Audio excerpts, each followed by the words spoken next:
Okay भाई, तो हम लोग आज की क्लास स्टार्ट करते हैं। ये हमारी फ्री क्लासेस चल रही हैं सीरीज। इसमें हमने आपको अभी तक प्रॉफिट एंड लॉस के बेसिक क्वेश्चंस और बेसिक क्लास 10 वीडियो डाल रखे हैं और वोट एंड स्ट्रीम और परसेंटेज का बेसिक क्लियर कर दिया है। सभी में 100 प्लस क्वेश्चंस कराए गए हैं आपको बेसिक क्लास में। उसके बाद अभी जो प्रॉफिट एंड लॉस में प्रीवियस ईयर क्वेश्चन पूछे गए एसएससी में वो आपको कराए जा रहे हैं। ठीक है, और इसकी 9 क्लास आपको पहले बताई जा चुकी है और आज ये 10वीं क्लास है। ठीक है, और पूरी तरह से ये फ्री और रेगुलर रहेगी क्लास। तो भाई इसको ज़्यादा से ज़्यादा लोगों को शेयर कीजिए, बताइए सबको। ठीक है, तो आपके सारे डाउट्स क्लियर किए जाएंगे। अगर किसी को कोई भी प्रॉब्लम होती है तो कमेंट बॉक्स में लिख सकता है, उसको क्वेश्चन फिर से बताया जाएगा, या कोई और प्रॉब्लम होगी तो बता देंगे। ठीक है, अगर आपको देखिए कोई और क्वेश्चन करना हो कि सर ये वाला क्वेश्चन कर दीजिए, कोई भी आपको किसी भी बुक का हो वो आप दे सकते हैं। ठीक है, वो भी आपको बता दिया जाएगा। ओके, तो ये पहला क्वेश्चन है हमारा। करा राधा 57,300 रुपए फ्रिज 57,300 रुपए में फ्रिज और वॉशिंग मशीन खरीदती है। मतलब 57,300 में दोनों है, फ्रिज भी है और वॉशिंग मशीन भी। ठीक है, उसने फ्रिज को 15% के लाभ पर और वॉशिंग मशीन को 24% की हानि पर बेचा। दोनों की समान कीमत है, सेल प्राइस कैसी है, दोनों की बराबर है। कह रहा वॉशिंग मशीन का क्रय मूल्य बताइए। वॉशिंग मशीन मतलब आपका लॉस वाले की वैल्यू बतानी है, क्रय मूल्य कितना था। तो एक को बेचा है 15% लाभ पर, तो वो हो जाएगा कितना, 115 हो जाएगा सेल प्राइस। ठीक है, और दूसरे को 24% हानि पर, यानी 76 हो जाएगा। हमने आपको बताया है जब दो वैल्यू इक्वल टू में होती हैं तो उनको चेंज कर देते हैं प्लेसिंग क्रॉस में। ठीक है ना, तो क्या हो जाता है, रेशियो में आ जाती है। ये हो गई 76 और ये हो गया 115। इतना समझ में आ रहा है। अब इसका अनुपातिक योग आप नीचे रख सकते हैं। अनुपातिक योग हो गया 191। अब किसकी वैल्यू निकालनी थी हमको, मशीन की, वॉशिंग मशीन। वॉशिंग मशीन मतलब ये 76 वाली वैल्यू। ठीक है, तो निकाल लीजिए बस। कितना था वॉशिंग मशीन, 57,300 टोटल था। वॉशिंग मशीन का कितना आया है, 115/191। बस इसको आप काट दीजिए। ठीक है, 34,500 रुपए पहला ऑप्शन आ जाएगा। ओके, अगला क्वेश्चन क्या कह रहा है हमारा। कह रहा है एक विक्रेता ने, देखिए सब लास्ट ईयर क्वेश्चन पूछे गए हैं, कोई भी ऐसे क्वेश्चन नहीं है। एक विक्रेता ने 1,800 रुपए में कुछ खिलौने खरीदे हैं। इनमें से 40% जो खिलौने थे 15% हानि पर बेच दिया। ठीक है, और जो शेष बचेंगे उसका 1/3 या 33 से 1/3% खिलौने को 20% लाभ पर बेचा। कुल मिलाकर उसे 10% का लाभ हुआ। तो उसे शेष खिलौने को कितने लाभ प्रतिशत पर बेचना चाहिए। तो कह क्या रहा है कि जैसे मान लो 100% है, 100 में से 40% जो खिलौने हैं बेटा, वो क्या किया उसने, 15% हानि पर बेचा। तो 15 चौको 60, माइनस का 6 आया, हानि है ना, बाकी कितना बचा होगा 60। 60 का 1/3। अब इसका अगर 1/3 करोगे, देखो 33 से 1/3 कहो या 1/3 को, एक ही बात होती। ठीक है, तो इसका 20 हो गया, तो इधर क्या बचेगा 40। तो 1/3 को 20% प्रॉफिट पर। अब इसका 20% कितना होता है 4, ये प्लस में हो गया। तो कुल मिला के 100 पे उसे क्या होना चाहिए, 10% का फायदा, यानी 10 रुपए का फायदा चाहिए। और अभी तक 6 रुपए का लॉस, 4 रुपए का प्रॉफिट, कुल मिलाकर माइनस में अभी 2 रुपया चल रहा है और हमें कुल मिला के 10 रुपए का फायदा चाहिए। तो 10 और 2 12, 12 जब कमाओगे तब माइनस का 2 बराबर होगा 10 का फायदा। तो बस 12 कितने परसेंट है, कितना बचा है तुम्हारे पास 40। 40 का, देखिए 40 का 2.5 गुना होता है 100 और 12 का 2.5 गुना होता है 30। ठीक है, देखिए ये आपको तरीका तभी समझ में आएगा बेटा जब आप मेरी बेसिक क्लास देखेंगे। नहीं तो आप लोग तो भाई फार्मूले से करते हो, बाकी टीचर्स फार्मूले से ही बताते हैं, तो वो चीजें तो हम बता नहीं पाएंगे आपको। ठीक है, कि फार्मूले हर जगह लगाने लगो, फिर तो आपको बेटा एग्जाम के पहले याद करना पड़ेगा, रिवाइज करना पड़ेगा मैथ को। जैसे बाकी लोग कहते हैं ना कि एक हफ्ते में कैसे रिवाइज करें मैथ। अरे रिवाइज करने की जरूरत क्या है, समझ लो, फार्मूला याद ही क्यों कराया बच्चे को। ठीक है, अगला क्वेश्चन देखिए, कह रहा है यदि 75 वस्तुओं का विक्रय मूल्य 60 के क्रय मूल्य के बराबर है, प्रतिशत हानि लाभ बताइए। हमने बताया था विक्रय क्रय बन जाएगा, क्रय विक्रय बन जाएगा। ये बन गया क्रय, ये बन गया विक्रय। 75 में खरीदा, 60 में बेचा, 15 का लॉस हो गया। ये लॉस कितने परसेंट है परचेज का, काट दीजिए, 15 बना 75, 20 आ गया, 20% का लॉस। ठीक है, अगला क्वेश्चन क्या कह रहा है, कह रहा है एक दुकानदार किसी वस्तु को अंकित मूल्य के 4/5 भाग पर बेचता है और उसे 3/1/3% की हानि होती है। यदि वह वस्तु को अंकित मूल्य पर बेचता तो कितने परसेंट लाभ होता। अच्छा देखिए, एमआरपी आप 100 रुपए अगर मान लेते हैं तो बताइए सेल प्राइस कितना बन जाएगा। उसने कहा था अंकित मूल्य का 4/5। अब 100 का 4/5 जब करते हो, इंटू करते हो बेटा 4/5, कितना आता है, 80 आता है। सेल प्राइस कितना बन गया, 80। एमआरपी कितना है, 100। फिर कह रहा है 3/1/3% की हानि होती है। तो इसको क्या लिख सकते हो, इसको आप 10/3 नहीं लिख सकते हो, लिख सकते हो ना। अब 100 में से माइनस करो, हानि है तो कितना हो जाएगा, 290/3। तो अब इसको क्या करना है, 290/3 से डिवाइड करो, 100 का मल्टीप्लाई, इससे परचेज आ जाएगा, 0 से 0 कैंसिल, ये हो गया 2400/29।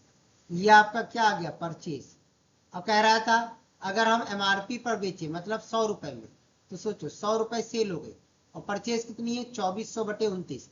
29 इधर दे दो, 29 रुपए सेल हो गई, 2900, और 2400 रुपए क्या हो गई, परचेज हो गई। बोलो कितने रुपए का फायदा, सर 500 रुपए का फायदा। ये फायदा कितने परसेंट है, परचेज का, परचेज कितनी है, 2400, 2 जीरो कैंसिल। अब समझो 500/24 का क्या मतलब है, 24 दाम 240, 240 का डबल करो 480 होता है। तो 500 में से 480 तब निकल जाएगा जब 20 से डिवाइड होगा। अभी भी आपके पास 20 बच रहा है, ये ठीक है, कितना बच रहा है, 20। तो 20 24 को काटोगे अगर, तो आपका 0.8 समथिंग जाएगा आसपास। तो 21 में आप टिक कर सकते हैं। ठीक है, राउंड अप करके आप किस में टिक कर सकते हैं, 21% में टिक कर सकते हैं। ओके, अगला क्वेश्चन क्या कह रहा है देखिए, कह रहा है एक दुकानदार है, हानि पर 455 रुपए में कोई वस्तु बेचता है, मतलब 455 रुपए में बेचने से उसको क्या हो रहा है, लॉस हो रहा है। यदि वह इस वस्तु को 490 रुपए में बेचता तो हुई हानि का 4 गुने के बराबर लाभ होता है।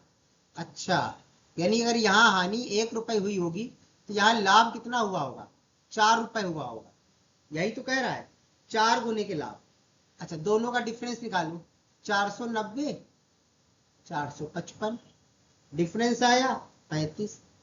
इधर 1 का लॉस 4 का प्रॉफिट, हो गया 5, 5 से डिवाइड किया, 1 की वैल्यू कितनी हो गई, 7। तो मतलब कि इस लॉस वाले में, लॉस वाले में अगर हम 7 रुपया जोड़ दें तो 7 5 12, 462। क्या ये परचेज नहीं बन जाएगा, 462 क्या बन गया, परचेज। अब इस परचेज को क्या करना है, 25% लाभ पर बेचना है। इस परचेज को 125 में बदल लो, बस ये करना है आपको। ठीक है, इससे आपका करेक्ट आंसर आ जाएगा, 577 समथिंग आएगा। ठीक है, अगला क्वेश्चन देखिए, कह रहा है 1170 रुपए में, 1170 रुपए में बेचने से, किसी वस्तु को बेचने से एलिसा को उतनी हानि होती है जितना इसे इस वस्तु को 22% लाभ पर बेचने से होता है। तो कह रहा है ना कि 22% ही हानि हो रही है। यदि इस वस्तु को, यदि वह इस रुपए को 1450 में बेचे, कितने में बेचे, 1450 में, तो लाभ हानि का परसेंट बताना। यानी जो 1170 है वो ऐसी सेल प्राइस है जिसमें 22% का लॉस हो रहा है। मतलब ये 78 की वैल्यू है, किसकी वैल्यू है, 78 की। 100 में कन्वर्ट करेंगे तो परचेज आ जाएगा, आ जाएगा सर परचेज, 1500 रुपए क्या आ जाएगा, परचेज प्राइस आ जाएगा। अब सेल प्राइस कितना बता रहा था, 1450 में कह रहा था बेचे, कितने में बेचने कह रहा था? 1450 में। तो कितना हानि होती, इसमें तो हानि हो जाएगी, 50 की हानि हो जाएगी। 50 कितने परसेंट है? 1500। 50 कितने परसेंट है? 1500। ठीक है, देखो एक जीरो से कैंसिल, 50 से कट जाएगा, 3 बार जाएगा, 10/3 काट दीजिए, 3.3333 आता रहेगा। लॉस, लॉस हो रहा है ना। 1500 में खरीदा, 1450 में बेच दिया, लॉस ही तो होगा। ओके, अगला क्वेश्चन देखिए। एक दुकानदार 15 दर्जन कलम 1350 रुपए की दर से खरीदा, 495 कलम में 5 रुपए प्रति दर्जन के हिसाब, 5 दर्जन के हिसाब से बेच दिया। उसका प्रतिशत लाभ बताइए। कितनी खरीदी थी उसने? 1350 रुपए खर्च किए। कितनी कलमें खरीदी? 15। तो 15 9 135। बताइए, 90 रुपए कॉस्ट प्राइस आ गया एक दर्जन का, सही है। तो 495 में बेची, कितने दर्जन? 5 दर्जन बेची। ठीक है, तो 99 रुपए सेल प्राइस आ गया। अब 90 में खरीदो, 99 में बेच दो, तो क्या होगा? 9 रुपए का फायदा हो जाएगा। अब 9 रुपए 90 का कितने परसेंट होता है? 10% नहीं होता है। 9 90 का कितने परसेंट होता है? 10% होता है। ठीक है, फायदा 90 में खरीदा, 99 बेचा, तो फायदा ही तो होगा। ठीक है, फायदा, प्रॉफिट है।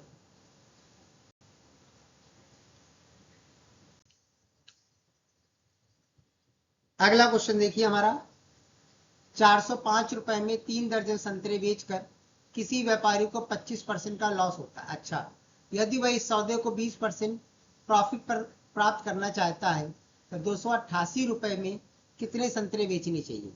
तो पहले ये निकाल लो कि 405 रुपए में कितने संतरे? 3 संतरे, 3 दर्जन संतरे बेचे। इससे क्या आएगा? Sale price. ये कैसा सेल प्राइस है? 25% लॉस वाला है। मतलब क्या, ये 75 की वैल्यू नहीं है, 100 में कन्वर्ट कर दो, तो ये आ गया 180।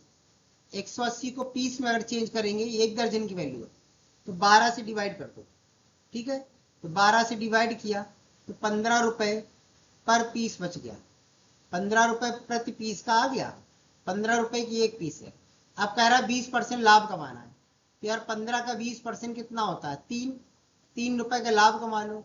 18 रुपए की दर से बेचो ना, एक पीस कितने बेचो? 18 का बेचो। तो कह रहा है 288 में कितने संतरे बेचे? तो भैया 288 को 18 से डिवाइड कर दो, बस आ जाएगा आपका। ठीक है, 16।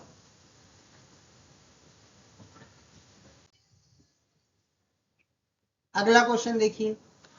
एक व्यक्ति किसी वस्तु को 12% लॉस पर बेचता है। यदि वह इसे 10.5% लाभ पर बेचता है तो उसे 112 रुपए 50 पैसे अधिक मिलते हैं। वस्तु का मूल विक्रय मूल्य क्या होगा? ठीक है, कितने रुपए अधिक मिलते हैं? 112.5। क्या हो रहा था? 12% हानि, 10.5% लाभ, 12 10 22, 22.5। ये 22.5 की वैल्यू हो गई। क्या निकालना है? मूल विक्रय। मूल विक्रय तो लॉस वाला था ना, 12% लॉस मतलब 88।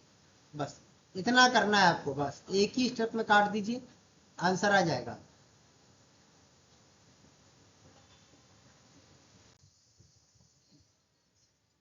भाई ज्यादा से ज्यादा वीडियो को शेयर कीजिए, जितना ज्यादा शेयर करेंगे उतना ही और अच्छा रहेगा सभी के लिए, सभी को इसको फायदा मिलेगा। ठीक है ना।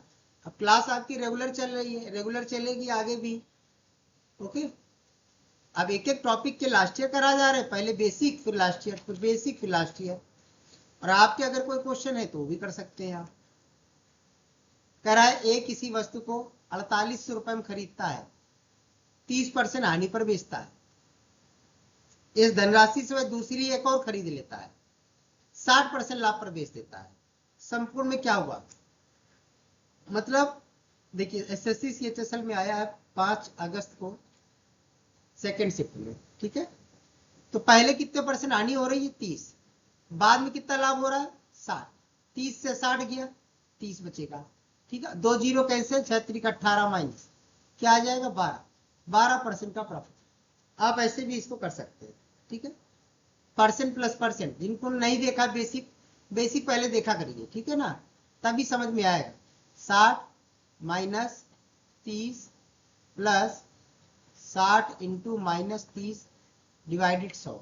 अब इसको जब आप काटेंगे तो क्या आएगा, प्लस माइनस डिवाइड हो जाएगा, घट जाएगा, तो प्लस का 3 आ गया, 30 आ गया, और उधर दो जीरो दोनों के कैंसिल हो गए, 36 का 18 माइनस का 18, तो क्या हो गया, प्लस का 12। प्लस का 12 मतलब प्रॉफिट, माइनस का 12 होता है लॉस। ठीक है, तो ये हमारे थे आज के क्वेश्चन, इनको अच्छे से समझिए और खुद से करने की प्रयास कीजिए। आपने इसका पीडीएफ आपको टेलीग्राम चैनल पर मिल जाएगा हमारे दया.शंकर सर में, इसको ज्वाइन कीजिए आप, और वहां से आप इसका पीडीएफ ले सकते हैं। ओके, मिलते हैं हम लोग अगली क्लास में।